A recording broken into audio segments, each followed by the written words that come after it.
Hey y'all, I just wanted to pop a trigger warning in at the beginning of this video to say that I'm going to use some sensitive language around trans bodies and lives as I quote some negative comments that I've received, so just a heads up.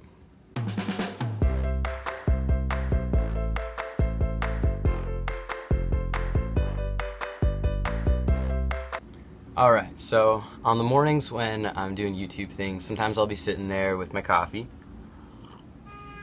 scrolling through comments that y'all have written, which often make me really happy, and then I realize just how desensitized I've become to the negative comments. So I wanted to just share with you a couple unsupportive comments that I've received in the past month. Overcompensation because you don't have a dick, writes Monica on a video of my tattoos that I posted in 2014.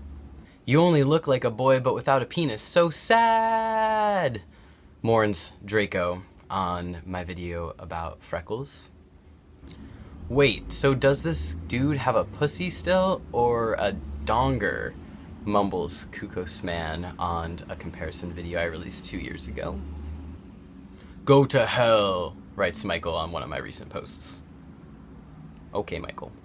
So I read these and I realize just how lucky I am to have so much love and light in my life that for every one negative comment I get, I've got 10 to 15 positive, supporting, encouraging, or constructive comments, and for that I'm extremely lucky and blessed. Negative folks seem fascinated by reducing my masculinity to having a donger, whereas positive folks seem to want to encourage a stronger community and to grow in better directions.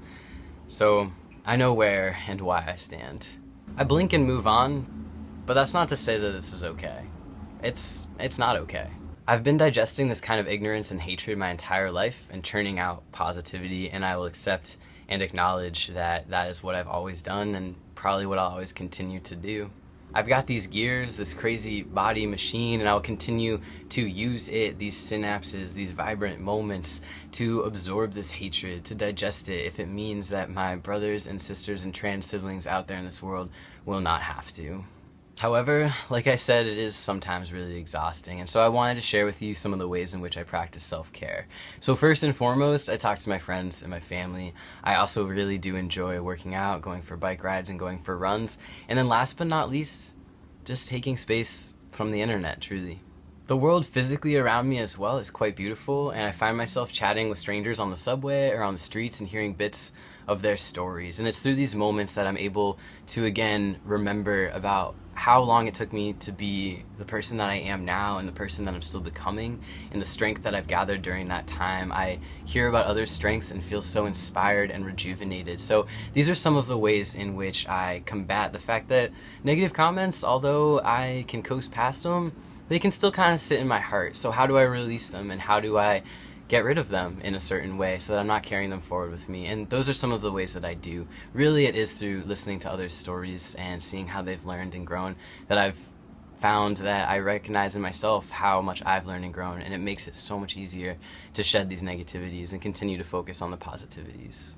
So, negative comments, I see you, I don't ignore you, but I don't feel that I necessarily have to react to you at all times. I move towards the light, you move towards the dark. We are but two cars passing each other on the street going in opposite directions, and I don't plan on turning around.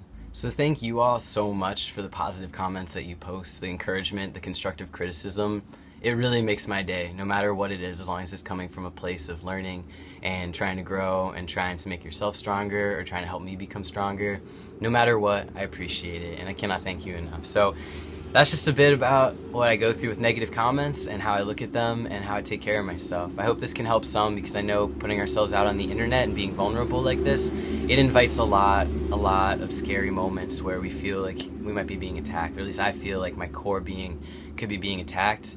And it's good, again, to remember about what makes me who I am and who makes me who I am. And those are very positive and lovely people, and that includes you. So thank you so much for everything that you've done for me.